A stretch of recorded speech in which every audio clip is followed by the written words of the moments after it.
Bon matin, j'espère que vous allez bien. Aujourd'hui, je vous raconte la suite de cette grande et incroyable épopée de la Bulgarie et de la ville de Plovdiv, durant laquelle nous n'avons toujours pas prononcé le mot bulgare.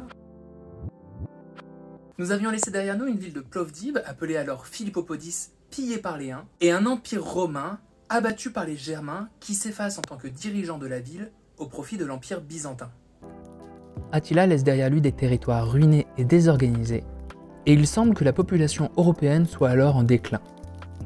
L'arrivée massive des immigrants slaves à Philippopodis et dans les territoires de la Thrace permettra donc de reconstruire. Comme dans la plupart des lieux où les Slaves sont passés, les très nombreux immigrants et la population locale se mélangent et s'entre-influencent, si bien que rapidement, on ne savait plus vraiment dire si un habitant de la ville était d'origine thrace ou d'origine slave.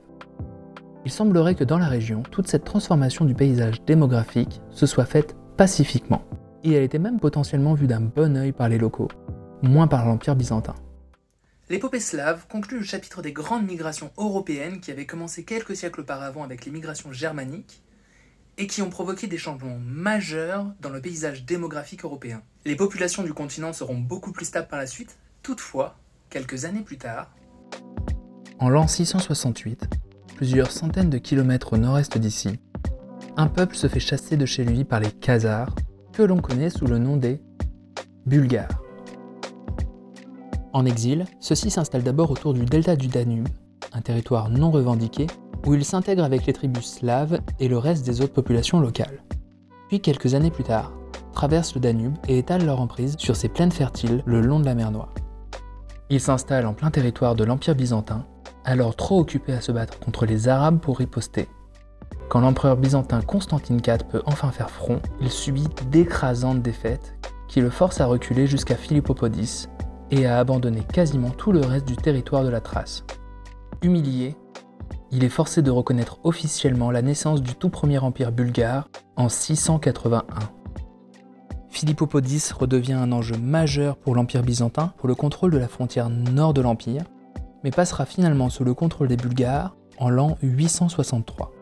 Les relations entre l'empire byzantin et l'empire bulgare sont très tendues pendant les décennies à venir, chacun essaie de repousser la frontière de l'autre aussi loin que possible, et notamment de prendre le contrôle de Philippopodis. La ville connaîtra donc un certain déclin. Finalement, en l'an 969, l'Empire byzantin reprend pour de bon le contrôle de la ville. Mais peu après, la ville est mise à sac par le prince de Kiev, Sviatoslav, qui décide de faire empaler 20 000 habitants. c'est un événement qui est assez étonnant car le prince de Kiev n'était pas habituellement en guerre contre l'Empire byzantin, mais lui avait plutôt comme ennemi les Bulgares. Alors on peut se demander quelles sont les raisons d'une telle violence. Est-ce qu'il n'était pas au courant que la ville était repassée sous le contrôle de l'Empire byzantin? Est-ce qu'il voulait envoyer un message assez subtil à son voisin pour lui dire de ne pas lui marcher sur les bottes? Peut-être que c'était juste une grosse brute aussi. On considère que les guerres du prince de Kiev précipitèrent la chute de l'Empire bulgare, car bien que Sviatoslav meure dans une embuscade 3 ans plus tard, en 972, il laisse derrière lui un adversaire très affaibli, que l'Empire byzantin n'hésitera pas à conquérir à son tour. Philippopolis sera une des bases principales de la reconquête de la province de Thrace. L'Empire bulgare perdra ses derniers territoires en l'an 1018. Nonobstant, L'Empire byzantin a perdu énormément de stabilité et il n'arrive pas à museler la volonté de révolte des Bulgares, qui finalement se soulèvent en 1180 et forment le Second Empire bulgare.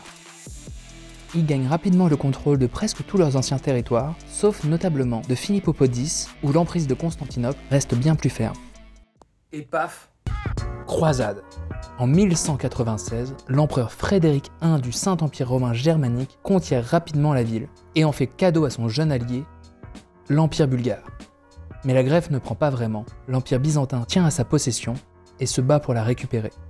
On entre dans une période plus trouble, la ville est encore une fois au centre de nombreux conflits, et on a aujourd'hui du mal à savoir avec exactitude quelle puissance la dirigeait quand. La situation ne se stabilisera qu'en 1364, l'Empire ottoman capture et permet à ses immigrants de s'installer dans la ville, qui sera désormais connue sous le nom de Philibé. Des mosquées seront construites et de nouvelles infrastructures seront développées pour en faire la première capitale de la région de Rumélie. La ville connaît une relative quiétude sous le règne ottoman et perdra rapidement en importance au profit d'autres villes telles que Sofia, qui prendra sa place en tant que capitale de la région en 1443. La population de Philibé, comme toute celle de la région, et progressivement de plus en plus influencé par les cultures turques et grecques majoritaires au sein de l'Empire ottoman. Quand? En 1762, un moine d'origine bulgare publie un livre sobrement nommé « Histoire slavo-bulgare ». Pendant ce temps-là, Un peu plus loin, dans un petit pays nommé la France, un groupe d'individus qui se faisaient appeler les philosophes des Lumières diffusaient déjà depuis quelques années des idées de liberté et d'égalité des droits. Ils commençaient à théoriser l'idée de nation telle qu'on la connaît aujourd'hui. Selon eux, un peuple, uni par un passé et une culture commune, devrait avoir le droit de se diriger par lui-même. Ces idées séduisent de plus en plus en Europe, et cette histoire slavo-bulgare permettra d'avoir une base de réflexion pour les locaux.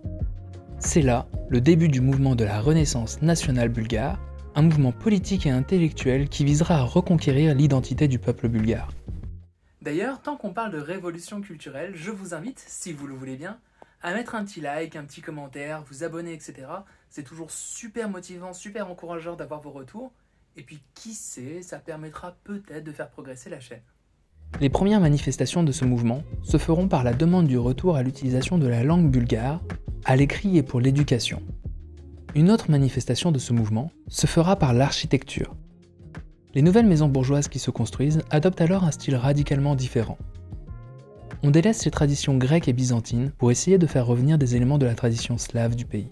Une des maisons les plus anciennes du quartier est celle de Georgi Pavliti, juste ici, où on constate vraiment une architecture qui se démarque, avec notamment beaucoup de bois apparent, des barreaux aux fenêtres et des motifs peints, notamment tout en haut, là-haut, etc.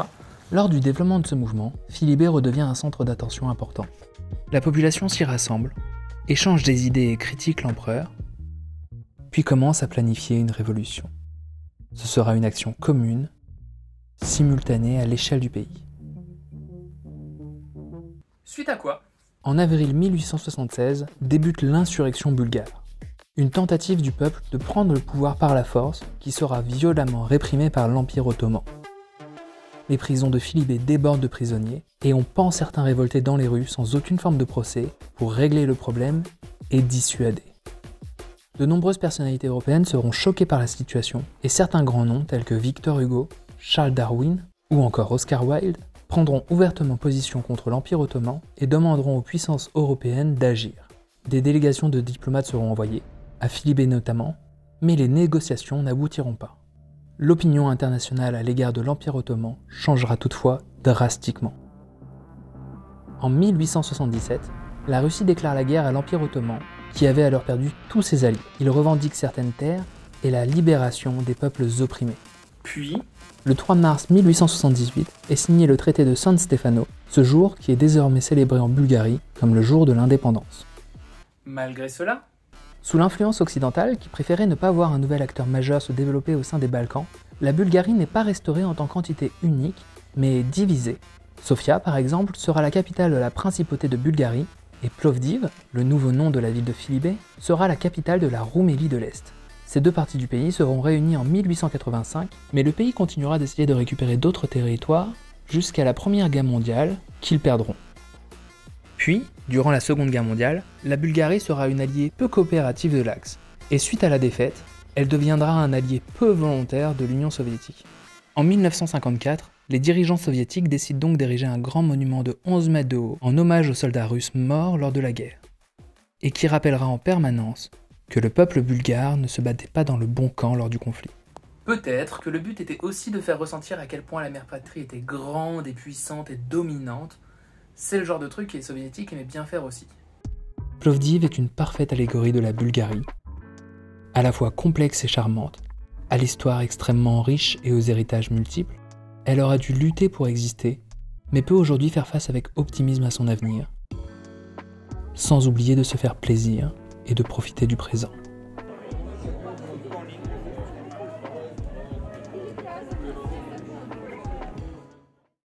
J'espère que cette vidéo vous aura plu. Le projet de petite vidéo facile à faire, pas trop prise de tête, m'a un petit peu échappé. Je vais y aller plus tranquille pour Varna. Et en tout cas, je vous dis à bientôt.